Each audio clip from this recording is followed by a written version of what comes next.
खुद पर विश्वास रखो। नदी पार घने जंगलों में एक साधु आश्रम बनाकर रहता था। वह पानी पर चलने की सिद्धि प्राप्त करने का यत्न कर रहा था। इसीलिए प्रतिदिन सुबह से शाम तक तपस्या में लीन रहता। गांव में रहने वाला एक दूध वाला रोज एक छोटे मटके में दूध भरकर उसे पहुंचा आता। साधु अन्न ग्रहण नहीं करता था, वह केवल दूध का सेवन करता था। साधु को दूध पहुंचाने वाले को रोज नदी पार करनी पड़ती थी, लेकिन वह बिना नागा रोज नियत समय पर आश्रम पहुंच जाता था। एक बार उसे किसी काम से दूसरे गांव जाना पड़ा। अपनी बेटी को साधु को दूध पहुंचाने की जिम्मेदारी सौंप दी। लड़की एक दिन साधु को दूध पहुंचा आई। अगले दिन तेज बारिश हो रही थी। जब वह दूध लेकर जाने को हुई तो उसकी माँ ने उसे ये कहते हुए रोक दिया कि ऐसी घनघोर बरसात में नदी पार करना ठीक नहीं। लड़की नहीं गई। बारिश थमी तब तक शाम हो चुकी थी। वह दूध लेकर साधु के आश्रम पहुंची। उसने देर से आने के लिए साधु से क्षमा मांगी। तब साधु ने उसे एक मंत्र देकर कहा, इस मंत्र के द्वारा वह पानी पर चलकर उसके पास आ सकती है। साधु इस मंत्र को कई दिनों से स्वयं आजमाना चाहता था, किंतु उसे मंत्र पर पूरा विश्वास नहीं था।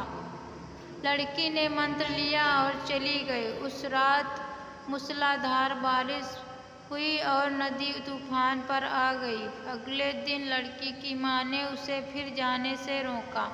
तब लड़की ने साधु के दिए मंत्र के बारे में उसे बताया। उस दिन मंत्र का जाप करते हुए उसने नदी पार कर ली। साधु के पास जब वह पहुंची तो उसे धन्यवाद देकर बोली, गुरुदेव, आपके मंत्र द्वारा आज मैं नदी पर चलकर सही समय पर आपके पास पहुंच सकी। आपका धन्यवाद। साधु चकित रह गया। उसे विश्वास ही नहीं था कि मंत्र काम कर जाएगा। वह लड़की के पीछे पीछे आश्रम से बाहर आया। उसने नदी किनारे खड़े होकर देखा कि उसकी पानी पर चलते हुए जा रही है। वह खुश हो गया कि वर्षों से पानी पर चलने की सिद्धि प्राप्त करने का उसका मनोरथ पूरा हो गया।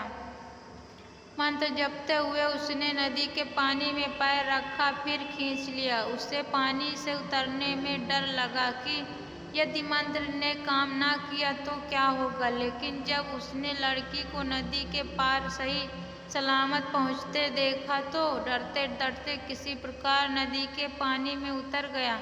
लेकिन थोड़ी ही देर में वह डूब गया। ऐसा क्यों हुआ? इसका कारण है विश्वास। साधु को इस बात का विश्वास ही नहीं था कि वह पानी पर चल सकेगा। वहीं लड़की को पूरा विश्वास था। इसी विश्वास के कारण वो नदी पार कर गई और संदेहों से घिरा साधु नदी में डूब गया।